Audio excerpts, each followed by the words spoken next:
What's going on, guys? Dan and Ben here from your friendly neighborhood Fanboys, and unfortunately, during our podcast recording yesterday, our files got a little corrupt, and by that I mean we didn't check levels, and for the entire second half of our podcast, we were all quiet. We had the bangers in there too. I'm a little upset. We did. So before we get into this, just be warned, you're going to see a little bit of yesterday's conversation up until that point, and then we will be discussing our Penguin episode 2 and 3 thoughts, as well as our boy Mr. Master Chief. Chief getting confirmed on Unreal Engine 5 and all the footage that we got from Halo Studios, no longer 343. So if you like what you hear, stick around, hit that subscribe button. We really, really do appreciate it. And hit that thumbs up button. It really, really does help us out. Now let's get into it. What do we think of Joker, Alex? Okay. First of all, for anyone watching, if you have not seen Joker, we will be talking about all the spoilers. So just fair spoiler warning. It's not being reviewed and not making very much money right now, so I don't know how many people are going to care about the spoilers, but it is our to do our due diligence. If you have not seen it, And don't click off the video. Don't stop listening, but maybe just skip to when we talk about the Penguin. But if you haven't seen that, we're getting into spoilers there. Now I don't know where to go from here. Just go away. See you. No, just kidding. Stay. We love you. Miss you. We actually, as of right now, we just got out of the theater from seeing it, so our opinions are fresh. Yeah. Right, Reese? Yeah, love being there. Yeah. What did you guys think?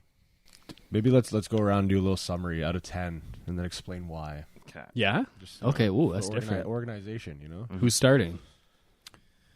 I can... I'll start. All right, sure, Dan will I start. feel like Dan I will have start. the most different opinion from you guys. It wasn't for me. I wasn't a huge fan. Not to say... I don't think it deserves all the hate it's getting. I don't think it was a bad movie. I wasn't into it as much as I was really into the first movie. So like I'll give it like I don't want to grade it poorly because I know it's a good I think it was good, but I was not entertained the entire time. So I don't know. I'll give it like a 6.5. I think is my. That's still a pretty good score though. That's actually higher than but you're being fair because I'm being fair because like recognizing I recognize the things that are good about it, but again I was just I don't know. I found it a little draggy for me, and the musical numbers weren't my favorite either. So Ben, I'm gonna give it an 8.5. Nice high score right there. Yeah. The reason being, you know, we're pretty known to go against the grain here on this channel. So what? No, but way. No, not us. You guys having a different opinion than me? What? It's not even not even to you. Not even to you. I know. I'm joking. I think it is undeserving of the hate it's getting. I think people were not. They were expecting to have the same kind of like really tense kind of not even thriller, but just like dramatic elements that the first one had. This one didn't have that. It was like a more kind of 60s, 70s style sequel of just contextualization of the first one, but that also dives deeper into his madness. And I think it was really well done. I don't think, from my count at least, off the top of my head, there may be 6, maybe 7 musical elements of it, and they were not full, long, drawn-out full ballads. They were like minute-long segments of it, and they were either to contextualize the dreams or the visions or this idea that Arthur was having, or they were actually in the world to kind of illustrate that shared love between him and Harleen of music. So I thought it was pretty good for what it was. Yeah. What did you think? I 100% agree with Ben on this one. I really enjoyed it. Didn't okay, relax. I honestly really enjoyed it. I didn't really know what to expect going into it because we try not to let critics and the reviews kind of get in the way of like what we actually think about a film or like a show like before we actually go into it. So I kind of went in with like a complete blank slate mentally, and I came out very, very surprised. And I actually love it. Like I would also give it around an 8.5 as well as of right now. I don't think it deserves all the hate that it's getting, but I think I understand why it has not been received very well. I don't agree with a lot of the criticisms because I think a lot of the elements that this movie is critiqued for, I think is actually its strengths. And I agree with you, Ben, on the musical numbers. all the musical numbers, like, they served a purpose, and they weren't too arduous. I didn't think they were too arduous to get through. I don't mind musicals. I'm not like a huge like musical like guy. I won't go out of my way to go watch them. However, I thought it fit the aesthetic. It fit what they were going for. I actually think that in a way, this film actually does a better job deconstructing Arthur Fleck as a character study than the first one did, in a way. I agree. Right?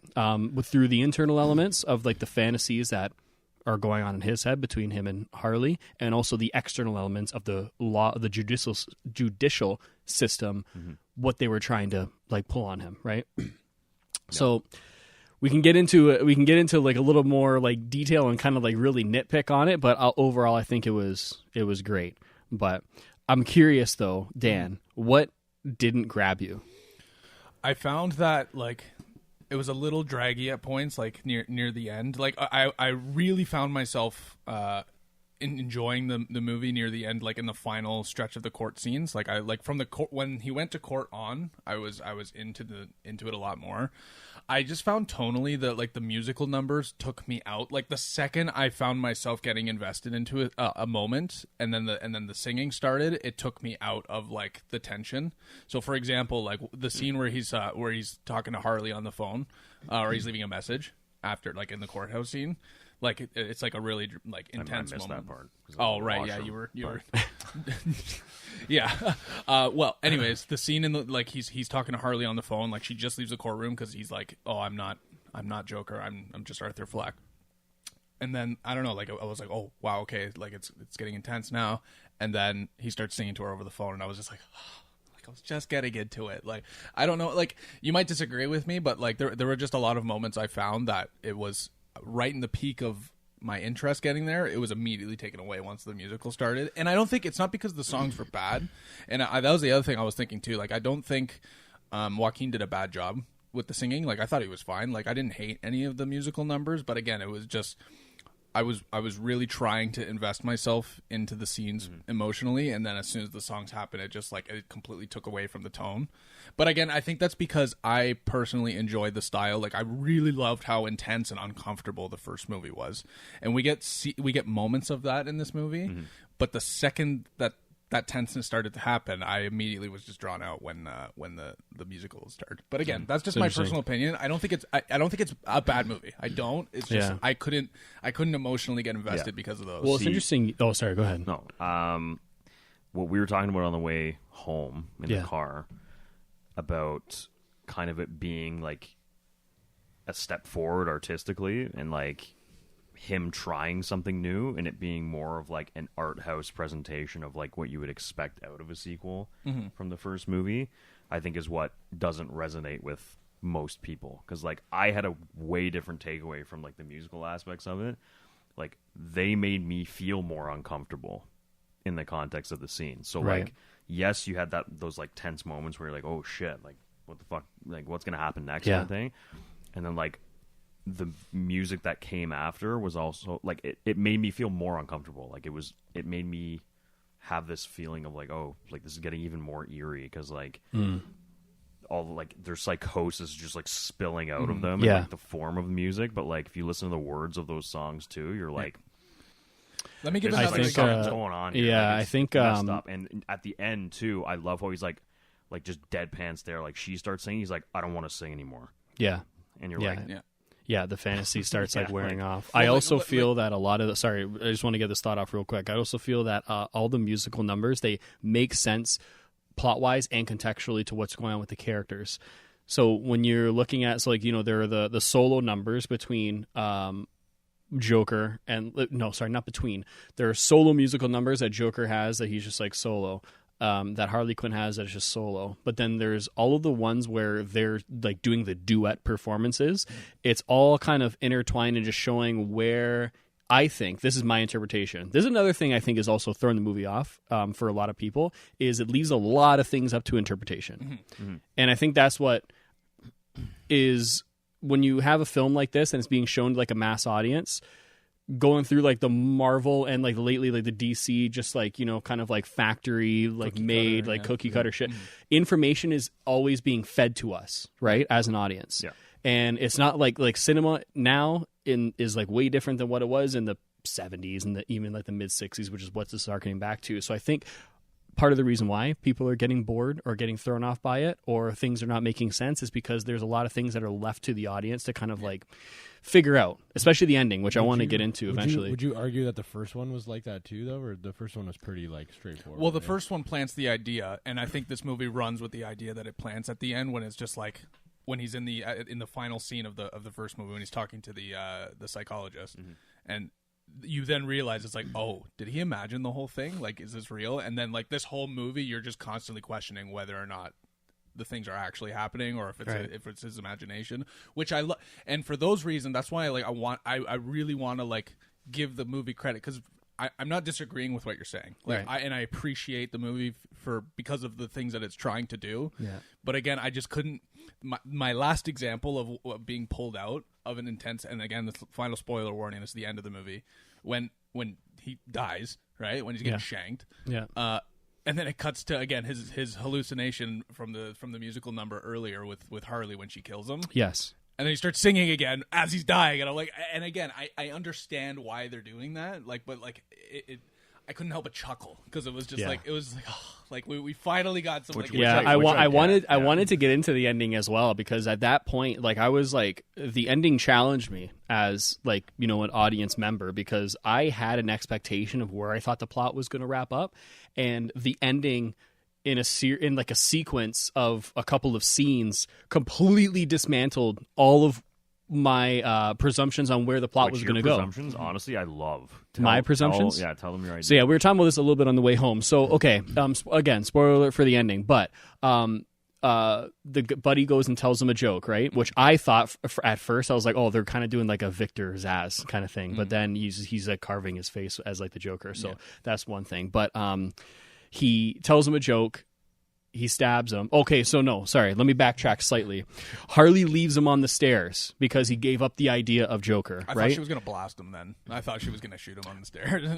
Well, again, I like how it's left off, because she just leaves at the stairs. You don't know if she was real or hallucination the entire time, which is interesting, because you don't see her anymore after that.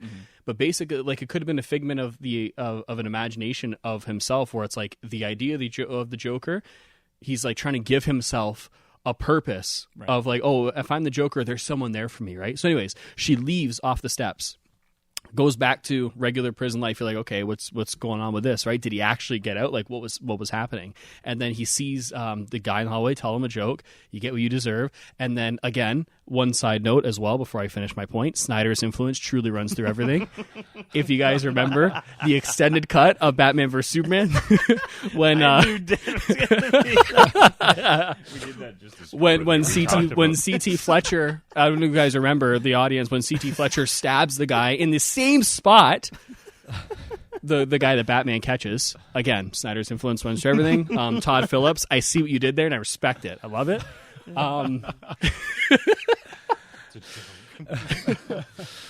It's a joke, but there's some validity to it. Prison shanking. Zack Snyder invented prison shanking, guys. Let it be known. So anyways,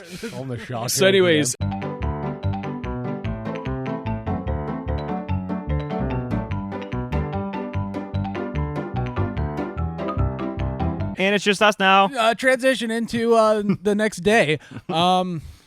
So I'm just trying to think of like where we left or where the footage was lost. I'm just gonna say a couple closing thoughts on it. I don't think the movie deserves the hate it's getting. I think it was, for what it was trying to accomplish, I think it was a good film, and I think it was trying to say a bigger message than what people are giving it credit for. Like, it's not poorly made. The acting and performances are good. I just personally found it a little boring, and I got taken out of scenes when I felt the intensity was finally picking up. The singing kind of took me out. And there were just, I don't know, there were things in this movie, like, I felt like Joker 1 was the perfect one and done movie. We didn't need or I don't think really anybody really wanted a sequel. And I don't think this movie had anything different to say than what was already said at the end of Joker 1.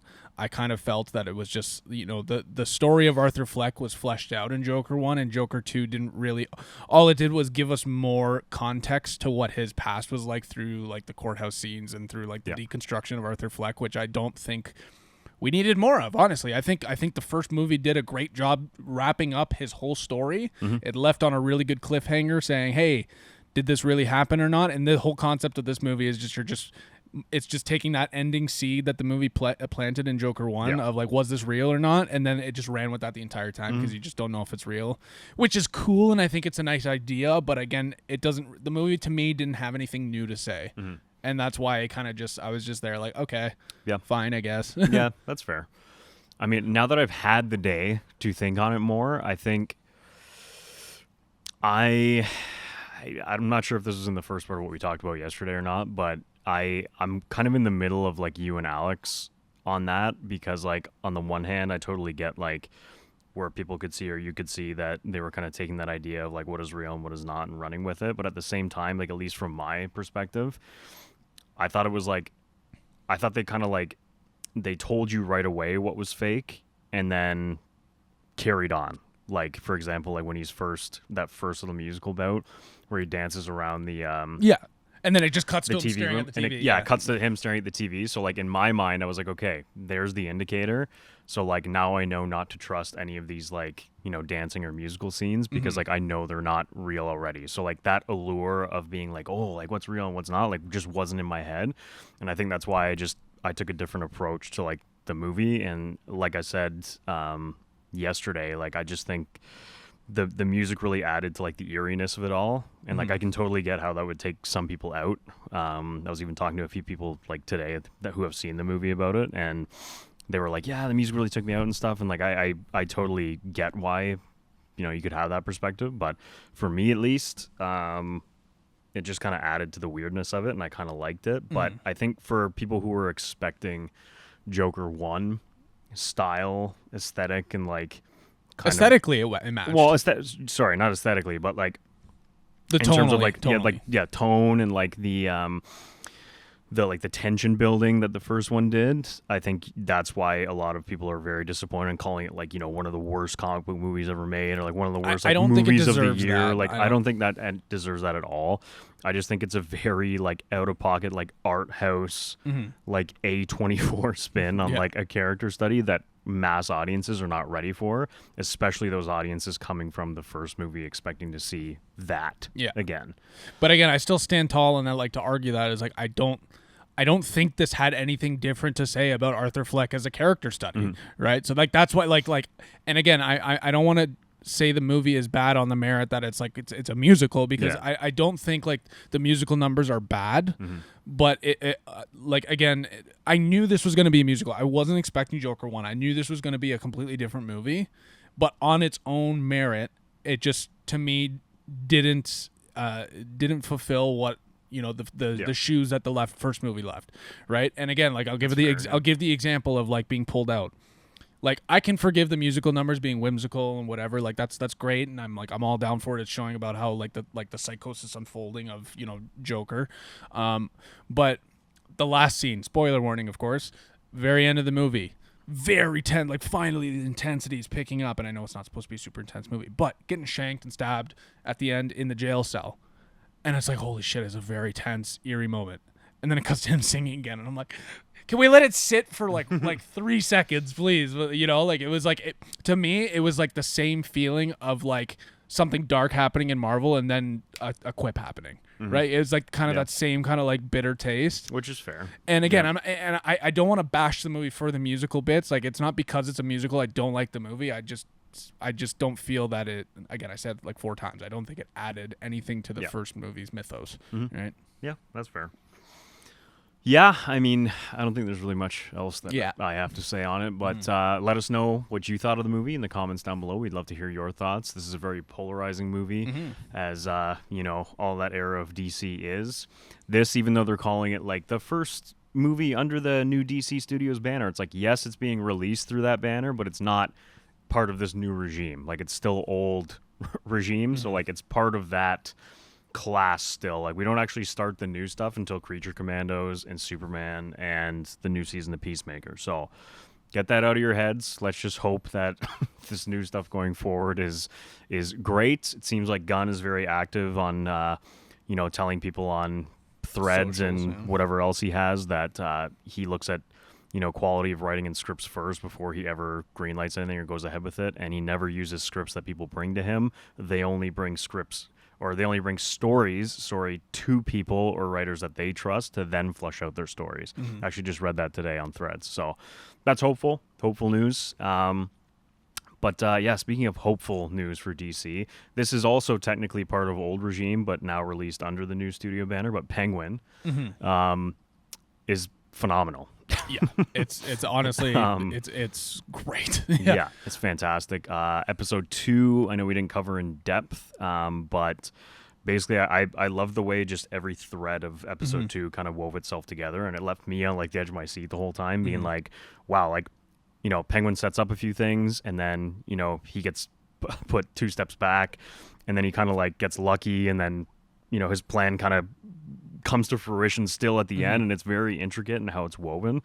I personally love the direction that it's going in, and it's very dark. And even as we see in episode 3, when it kind of diverts and goes and focuses on another character that's not Penguin, it doesn't feel like, I hate comparing this to Marvel shows, but in the vein of it being like a filler episode. Yeah, like it played a purpose. Exactly, like it had its own purpose, and it gave almost like this sense of kind of like, or made Penguin look like a fatherly figure in a way to Vic, after it explains how Vic's family died after the bombings, the Riddler and the seawall breaking and them drowning and all that jazz. So, which was dark as fuck, by the way. Yeah, like, you literally see everything. I was like, wow. Yeah, I was not expecting that, but no, I mean, once again, I'm really enjoying the show so far. This just gives me hope.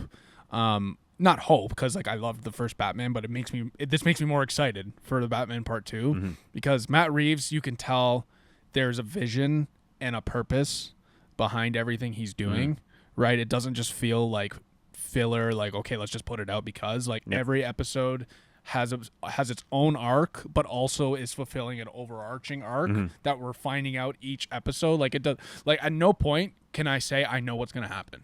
Yeah, no. Right? Like usually when you're watching these kinds of shows, it's just like it's very cut and dry, you know exactly what you're getting. 100%. With this, it's like each episode has its own contained threads and it wraps up its own story, but it's also feeding into the greater narrative of the Maronis versus the Falcons, Penguin's place and all of that. You're getting the side story of Vic. We're getting a little bit about the Hangman, and that's kind of unfolding in each episode. And you really don't, like, right when you think you like have a grip on what's gonna happen, it completely flips you on your side.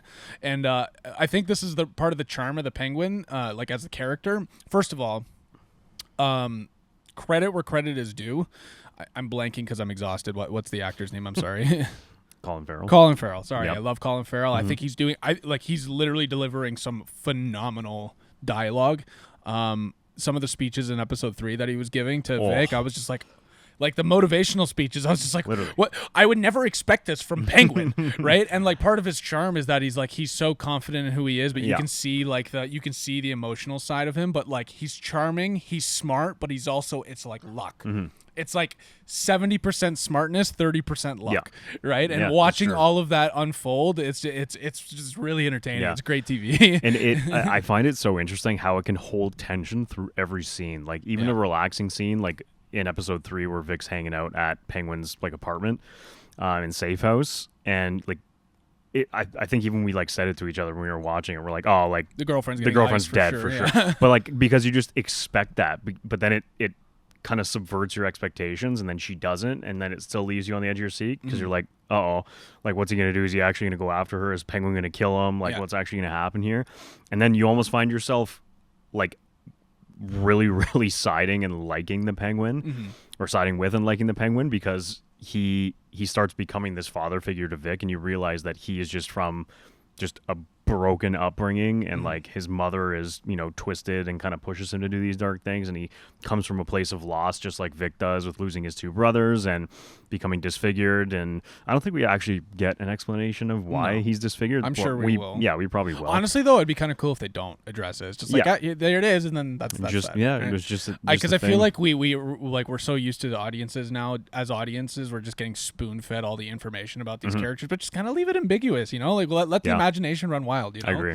But like that scene in the bathroom when like Vic's like about to leave, and then like Penguin just delivers the speech about how this world isn't cut dry or isn't cut for the honest man, like you have to make of this world what you want. And I was just like I was so encapsulated in that entire speech. I thought it was incredible. Like I'm really just enjoying. But touching on the luck of Penguin, like if you think about it, Penguin's almost died in every episode. There's been 3 scenarios where it's literally just been pure luck that he survives. At the end of this episode, the Maronis catch on to him. They have him at gunpoint, and Vic just luckily shows up at the end. At the end of the first episode, when he's getting tortured by Hangman or what's her name. But it never feels cheap. No, which doesn't. Is unreal. It doesn't. Like yes, Vic comes in conveniently at the last second, but it's literally setting that up for the entire first half of the episode. Like Vic is super conflicted, and you're like, oh geez, like I wonder if he actually is gonna leave this, or if Penguin's gonna kill him, or if he's actually just gonna succumb to this darker part of himself, which in a weird way is actually bringing out lighter parts of him and getting over his family and actually making a name for himself, even though that name for himself like cathartic, is in crime, and now he committed murder officially at the end of this episode. So take that for what it is. But yeah, I completely agree, and I think it's just like it's good writing. It's good writing. Yeah, the fact that we can feel this way about like I'm tired of the cliche of like the anti-hero and cheering for the bad guy just because like making a bad guy good.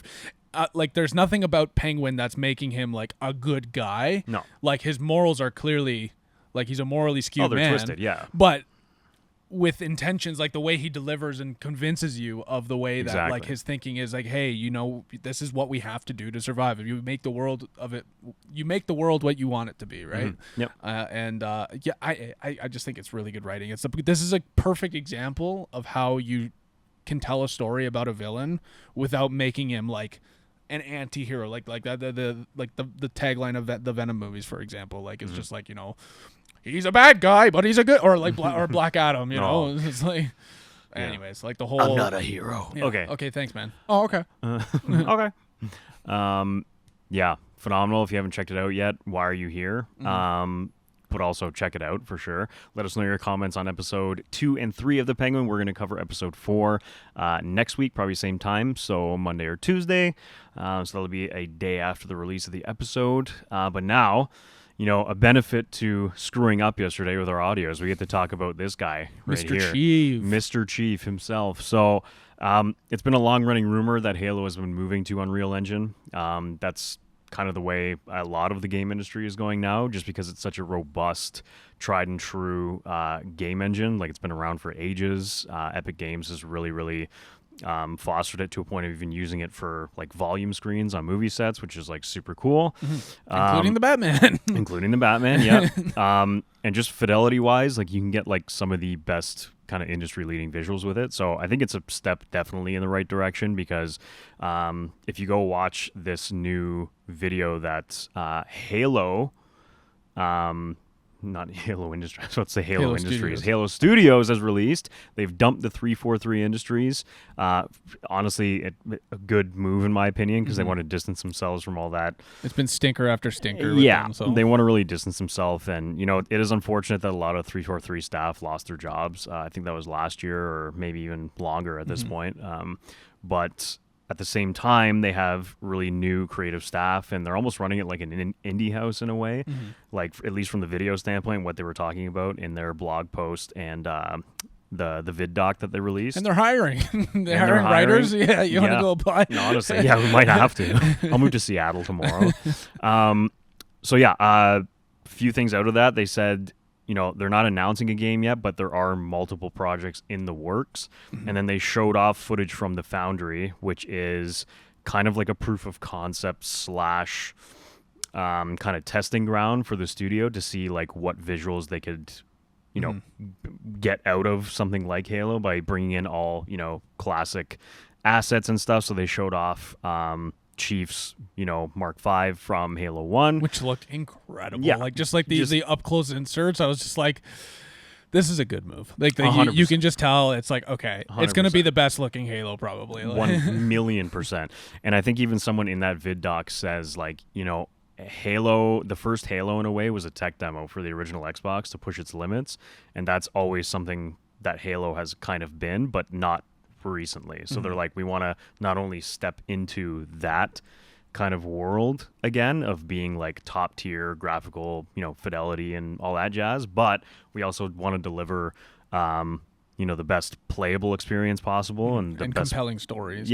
And the best way to do that is obviously through Unreal. So definitely go check that out. I'm sure based on all the assets being Halo 1 centric, I want a Halo 1 remaster. Yeah, that rumor is probably going to be true, I would think. And we're going to get not even a remaster, a remake. Yeah, that'd be sweet. I'm also very cautious of that because I hope if they do change things that it's A, still canon and fits with the original CE, and B, they kind of maybe fix or smooth over some of the minor complaints people have about Halo being like very repetitive kind of final levels there. So maybe just doing tweaks like that just to kind of bring it into a modern I just want them to give them the Halo 2 anniversary treatment. Yeah. Just do that.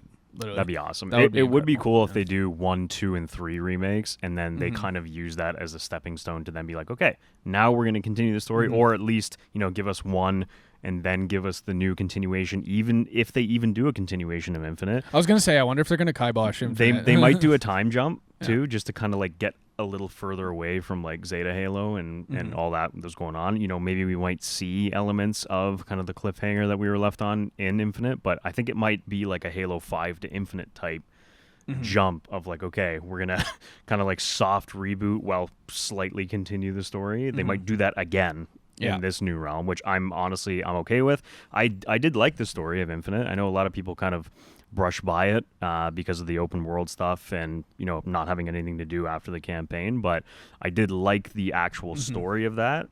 Maybe so just jump ahead and show like sorry, I forget her name, like the new Cortana. Like jump ahead to like a few years of them actually working together and have a rapport together, and it's like, and it'll feel like the old school Chief and Cortana again, because it's they're not figuring out who each other are anymore. Like they have and a relationship. I think if the rumors are true as well, I'm kind of 50-50 on this still, but it's probably going to go to PlayStation 2, which is weird because of the legacy of it. But at the same time, it's also exciting on one hand because then all these PlayStation players that have been diehard PS fans for their whole life will actually finally get a chance to see these incredible stories. And if that's the remake of 1, that'll be a good entry point for those people to then be like, okay, like when the new one comes out, like I'll pick it up, or maybe I'll look into videos on like what happens in 2, 3, 4, 5, et cetera, and I have my own thoughts into that. I don't think so. I think the best way for Xbox to be able to do that is launch like Xbox Game Pass as an app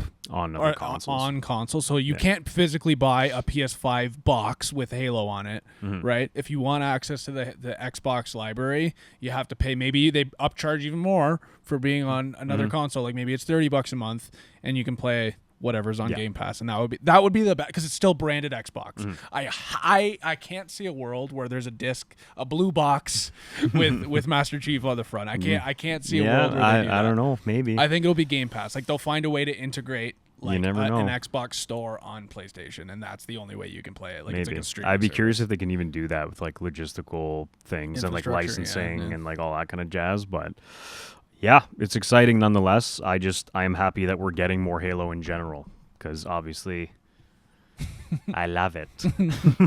Hello, John. Petting this helmet like a cat. Johnny. Hello, Johnny. Johnny the Chief. Anyway, let us know your thoughts on that as well. Go check out that video from Halo Studios if you haven't already. And I believe HCS is still going on if you're into watching the competitive space of Halo, which is still alive and well. And on that note, thanks for stopping by. Godspeed, Spider-Man.